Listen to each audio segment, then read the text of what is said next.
Say hey, say who? Say Willie, say hey, say who? Swinging at the plate, say hey, say who? Say Willie, that Giants kid is great.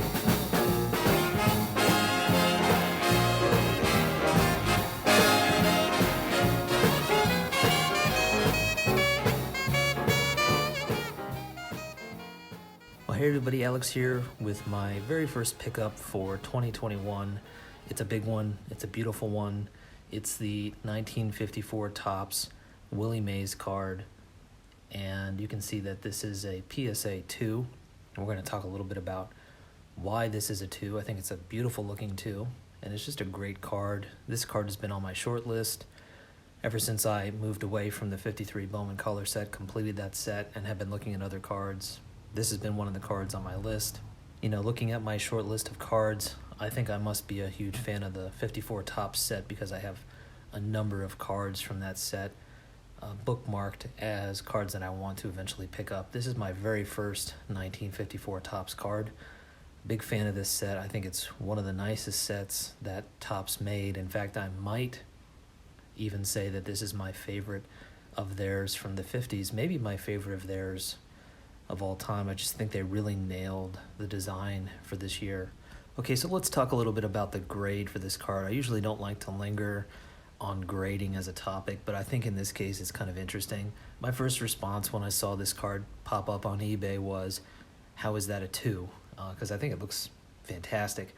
But upon closer inspection, it's easy to see all the little imperfections. The first one I'm going to point out here is on the left-hand side, near Willie's cap, you can see that there's a crease.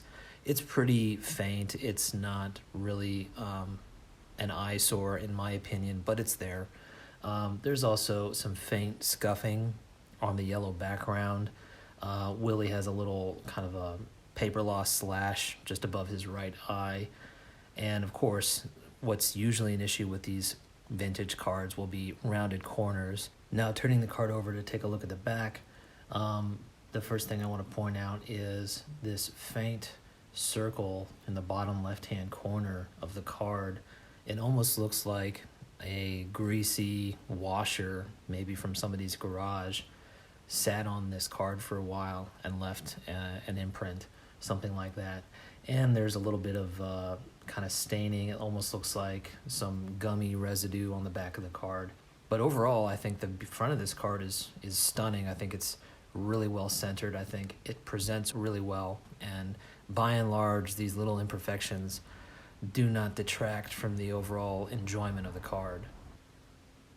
All right, you guys ready for story time?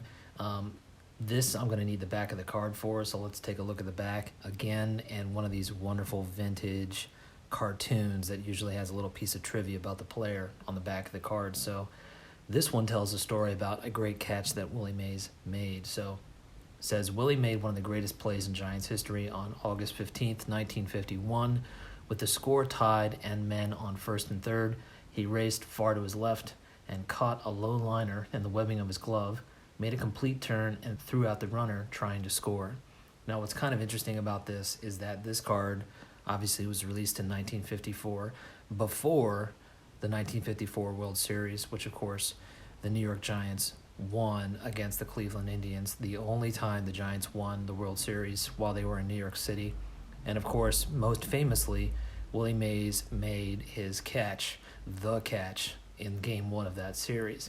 So when this card was printed, nobody knew about that catch yet. It hadn't happened. But what I think is really interesting is that when people asked Willie Mays about the best catch that he ever made, he didn't bring up the catch from the World Series, and he didn't bring up this particular catch that's mentioned on the back of the card. Instead, he mentioned a catch that was off a ball hit by Bobby Morgan at Ebbets Field against the Dodgers. So the game was tied in the 10th inning. The bases were loaded, and Bobby Morgan hit a fly ball just over the shortstop. Mays went into a full sprint from center field to make the catch. After snagging it, he violently crashed into a nearby fence.